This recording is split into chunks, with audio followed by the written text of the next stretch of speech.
12 years. That's how long I served. Through sandstorms, gunfire, freezing nights in the mountains, and scorching sun that could melt your soul right out of your body armor. I missed every birthday, every Thanksgiving, every Christmas. And through it all, one thing kept me going. The image of home. I'd picture the wreath on our front door, my mom's cranberry sauce, which, by the way, is awful, but tasted like love after a deployment, my dad's terrible Christmas puns, my sister groaning every time he said, "You'll be sorry!" and the fireplace we barely ever used but lit up once a year just for the tradition of it. That image, that warmth, kept me sane during the chaos. So when I finally got my discharge papers this November, I didn't care about parades or medals. I just wanted Christmas at home. For once. After all those years. After all the "We're so proud of you" messages and flag emojis and supportive Facebook posts from my family, I thought I'd finally get to be more than a symbol. I'd get to be their son again. I bought my ticket home for December 21st.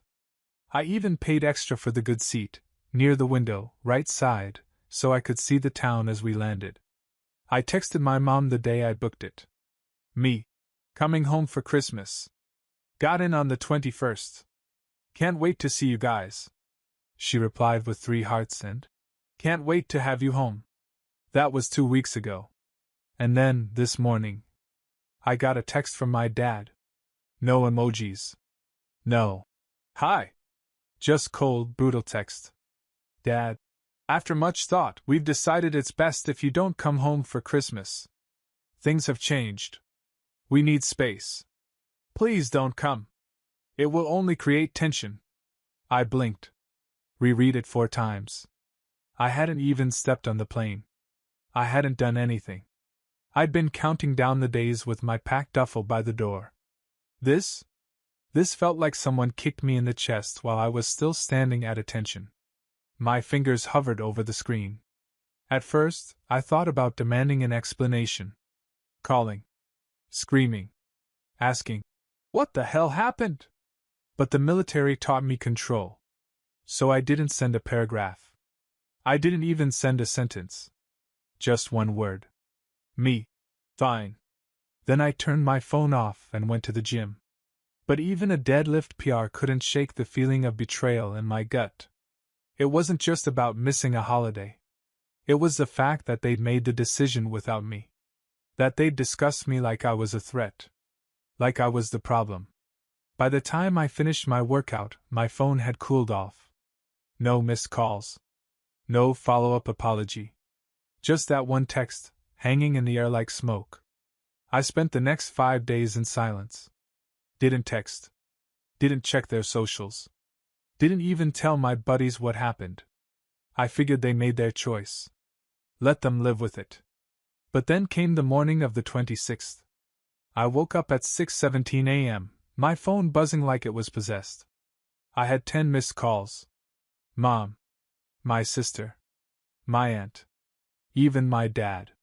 And 1 voicemail, from a lawyer. I sat up in bed, heart pounding, dread flooding my chest like an IED just went off in my ribcage. I played the voicemail. "Hi, this is Bradley Collins. I represent your family's estate. Please call me back regarding an urgent family matter. There's been an incident." That word. Incident. It could mean anything. Death. Arrest. Fire. But somehow, I already knew this wasn't about an emergency. This was about me.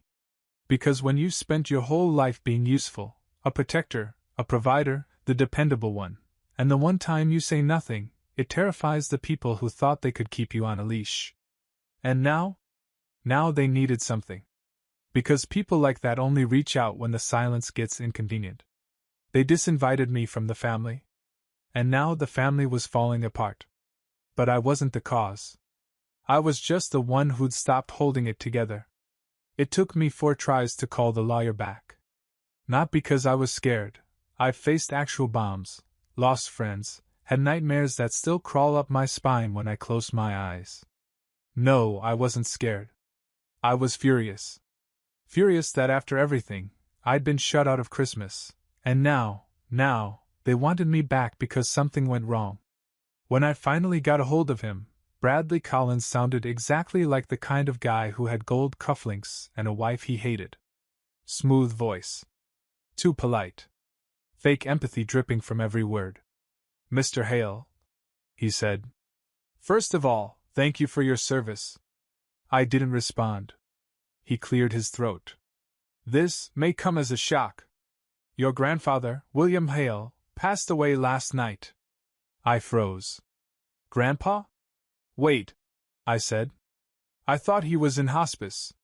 "He was. It was expected, but the family is understandably shaken. And there's a complication regarding the estate that requires your attention." I leaned back against the kitchen counter, heart pounding. "My attention?" "Yes.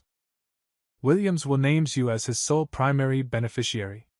I blinked. "I'm sorry, what?" "He left you everything. The house. The land. The stocks. The pension funds. The business shares." I couldn't speak. He kept going.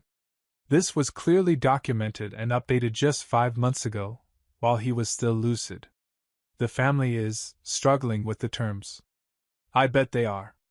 Because my dad, my uncle, even my mom, they had already carved up that inheritance in their heads. I remember hearing them talk about it in hushed tones back when I was on leave, how Dad planned to renovate the house, how Uncle Rick was finally going to get what's owed, how the family business would go to my sister's husband because he's the only one with a business degree. They didn't expect Grandpa to leave it all to the guy who wore camo and disappeared for a decade. To them, I was just the quiet one with a buzz cut and issues. Not someone who deserved anything. And now? They were calling me, texting me, blowing up my phone. Not because they were grieving, but because they were terrified. Terrified that I now held the keys to everything they thought they were entitled to. I let out a slow breath. "So what do you need from me?" "There's going to be a formal reading of the will on December 30th. We'd like you to attend in person. I know this is sudden. I'll be there." I hung up. Didn't ask for anyone else's number. Didn't text my mom. Didn't respond to the "Are you okay?" from my sister.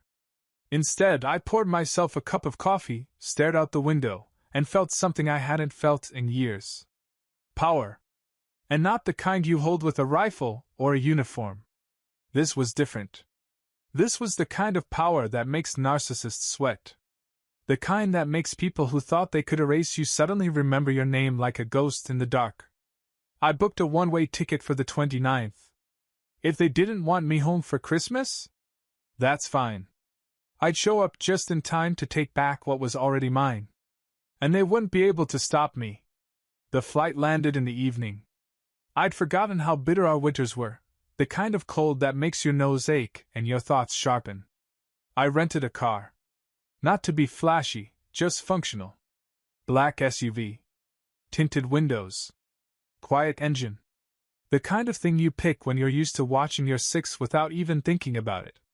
As I pulled onto the old road leading into town, muscle memory kicked in. Every bump, every curve, it was all still there.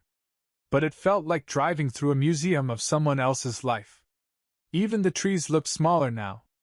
I drove past our neighborhood, past the worn-down gas station where I used to sneak sodas after curfew, past the school that forgot to hang a "Welcome home, Sergeant Hale" banner when I came back from my first deployment. The place hadn't changed. But I had. I didn't go straight to my family's house. I went to Grandpa's. His place sat on a hill just outside of town, overlooking the valley.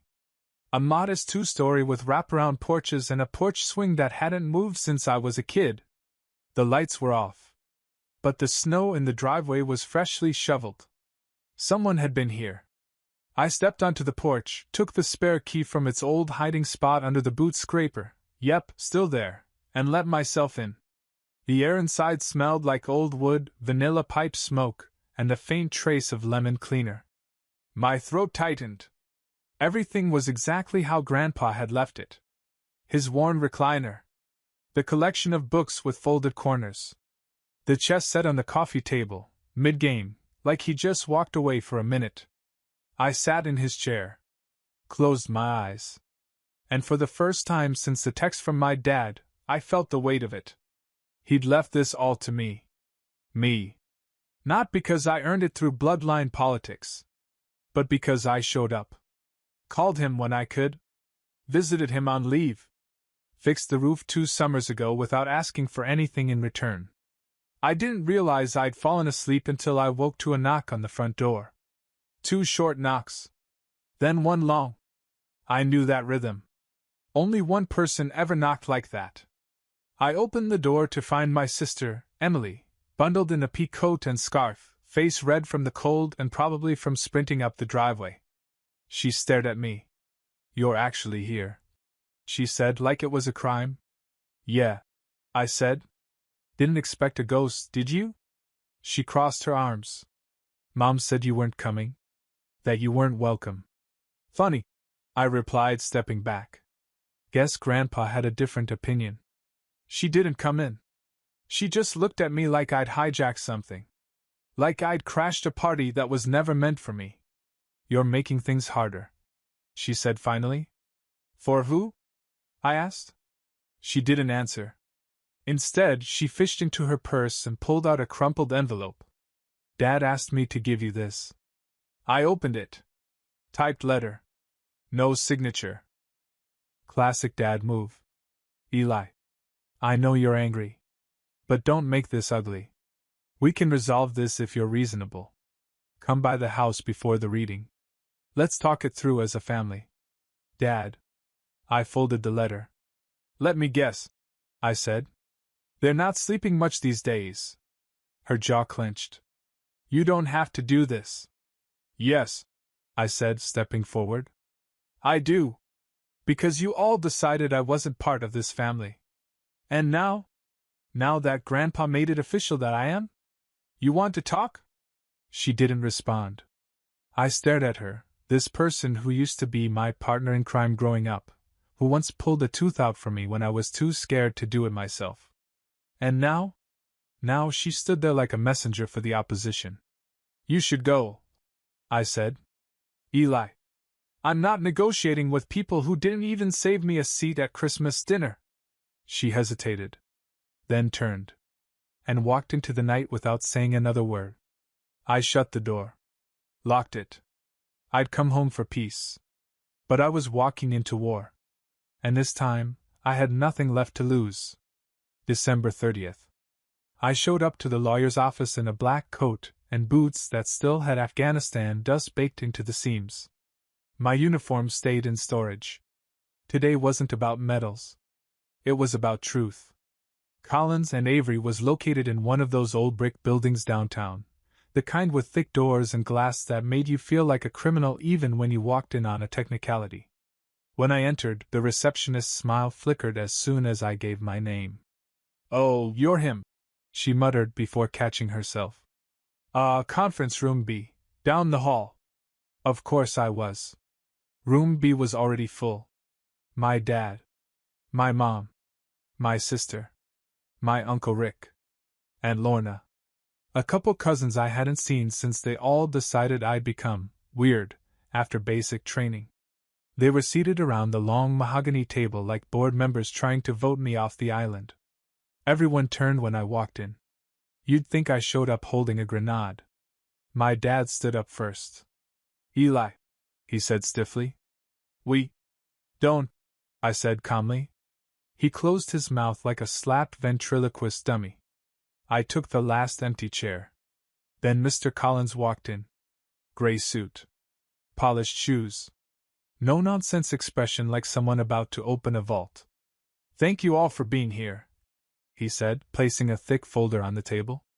"We're here to execute the final will and testament of William Andrew Hale." He opened the folder and began reading. I expected a lot of formal jargon. But my grandfather? He left no room for confusion. "To my son Martin and daughter-in-law Linda, who have spent the last 20 years planning how to spend my money instead of checking if I was still breathing, I leave a framed photograph of the Hale house, which they are now no longer entitled to enter. To my daughter Lorna and her husband Rick, who only showed up when something broke, I leave my old toolbox. Maybe you'll learn how to fix something for once in your lives. I could feel the temperature in the room drop. To my granddaughter Emily, who once told me over tea that her brother Eli was too intense to be around, I leave my binoculars. Use them to see beyond your own self-importance. My sister gasped audibly. And to my grandson Eli Hale, I leave everything else. The house. The land. The stocks. The business shares. The truck. The lake cabin. The legacy. Because you, Eli, never asked for anything. You simply showed up. And that's all I ever needed. Silence. You could hear my father's nostrils flare. Collins cleared his throat. There are accompanying legal documents confirming these transfers. They are final and legally binding. Over my dead body, my dad muttered. Already done, I said without looking at him. My mom's voice cracked. This can't be right. He was confused. Collins shook his head. Mr. Hale updated this will 5 months ago. He had full mental clarity. It was witnessed by 2 professionals. Notarized. He even recorded a video confirming his intent. Oh my God! Emily hissed. This is humiliating. I leaned back in my chair, arms crossed. This isn't about humiliation, I said quietly. It's about consequence. You don't deserve this. My uncle snapped. You've been gone for years. Serving your country, Collins added flatly, before I could say it. I'm his son, Dad snapped. You're the one who told me not to come home for Christmas, I replied, turning to look him in the eye for the first time. You want to talk about family? You abandoned yours the minute Grandpa became inconvenient. He tried to speak, but words failed him. Mom clutched her pearls like she was in a soap opera. You don't know what it's like to be a parent.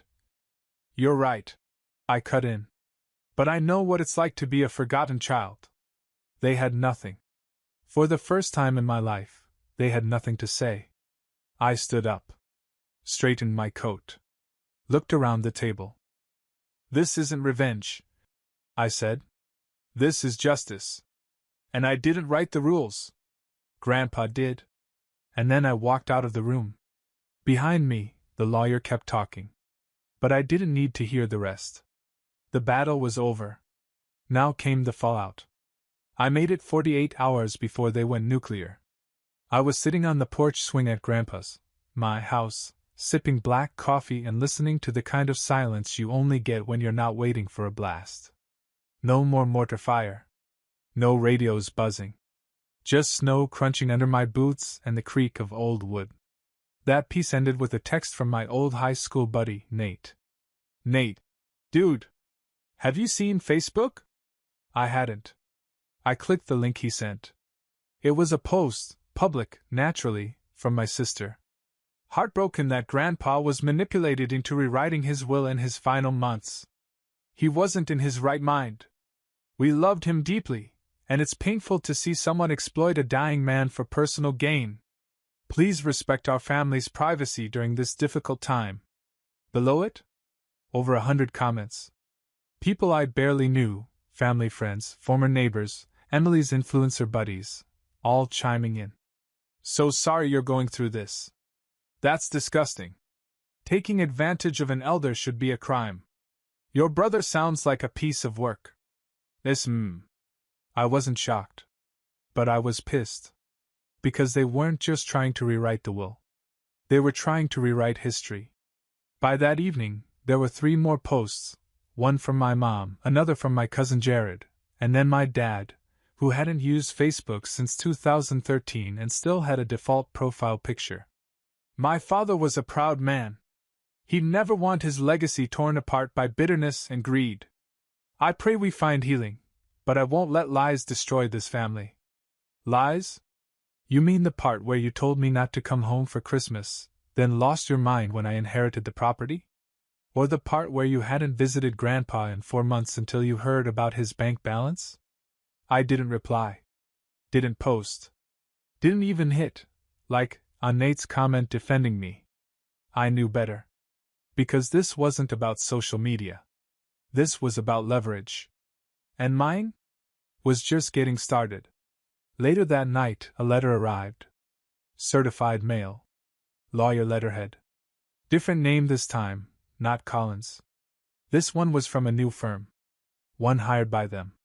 It was a formal petition to contest the will. Claiming Grandpa was not of sound mind. That I had exerted undue influence during periods of isolation. That there was reason to believe the updated documents were forged or coerced. I laughed. Because I'd seen forged signatures before. Fake IDs. Fake death certificates. You don't spend over a decade in the military and not get familiar with what desperation looks like. This was the legal version of a tantrum. I called Collins. He didn't even sound surprised. They're posturing, he said. Trying to scare you into a settlement. Will it work? Not if you stay the course. We have the video testimony. The notarized paperwork. Independent witnesses. Your grandfather was very, very thorough. Of course he was. Grandpa didn't just play chess, he taught it. He didn't write that will in anger. He wrote it with checkmate in mind. Still, Collins warned me. They may not win in court. But they'll try to wear you down in the court of public opinion. And they were already working overtime. That week, I was stopped at the grocery store by two different people. First was Mrs. Langley, my old 7th grade English teacher. I'm so sorry you're going through this, Eli, she said. Your sister's post just broke my heart. Then came Dave from the fire department. Hey man, no judgment, he muttered near the frozen peas. Family drama sucks. Hope you're not really trying to screw Em over. By the 5th interaction, I stopped going into town altogether. I wasn't hiding. I was calculating. Because if they wanted a public fight, I'd give them one. But not through Facebook. I went into Grandpa's old office, pulled out the filing cabinets he hadn't touched in years. Dusty records. Handwritten ledgers. Bank statements. A few envelopes marked private. Inside one? Letters. Dozens of them. From me. Over the years. Birthday cards. Deployment updates.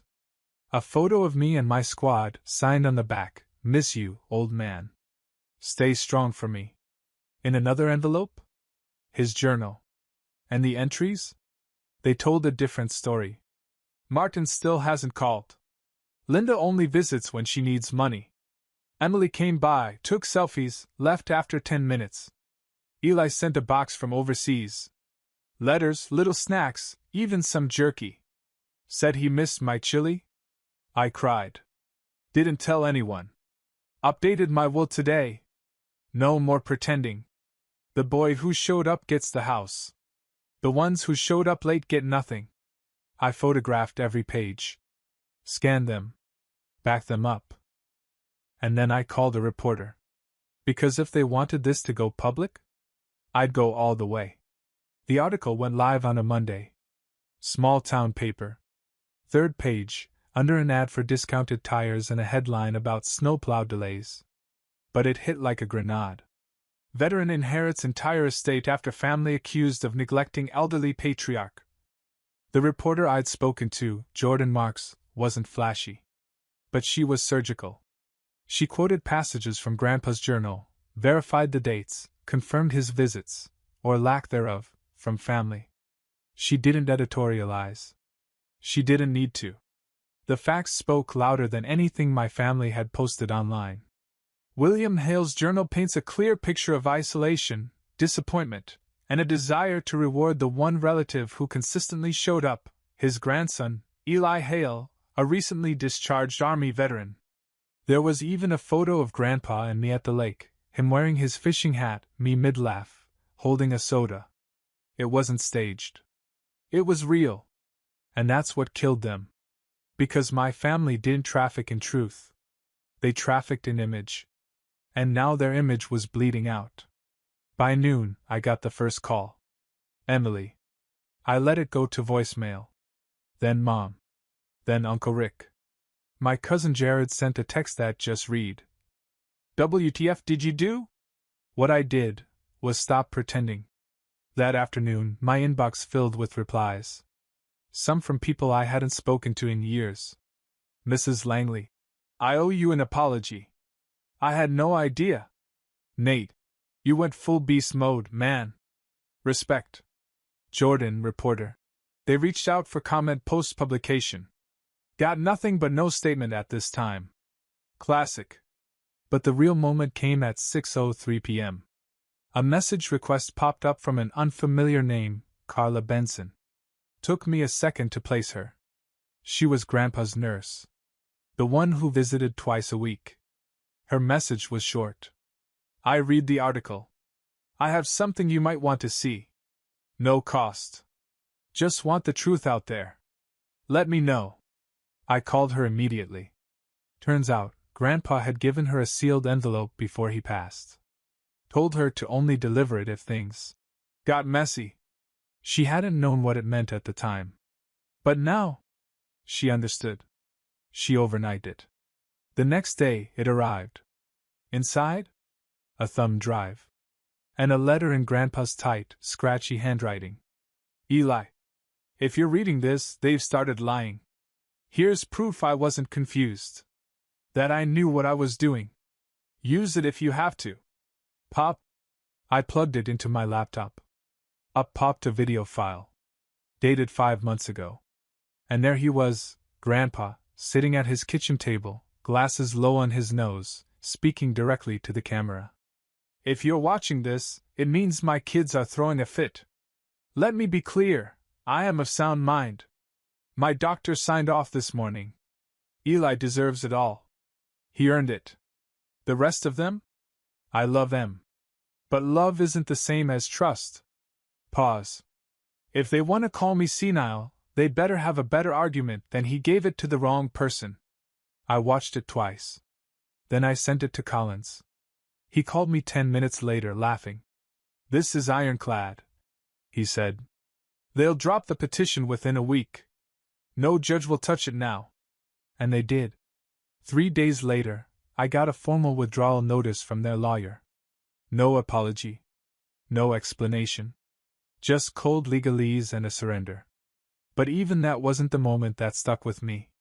That came the next morning. I was sitting in the living room, fire going, snow falling, when I heard a car pull into the driveway.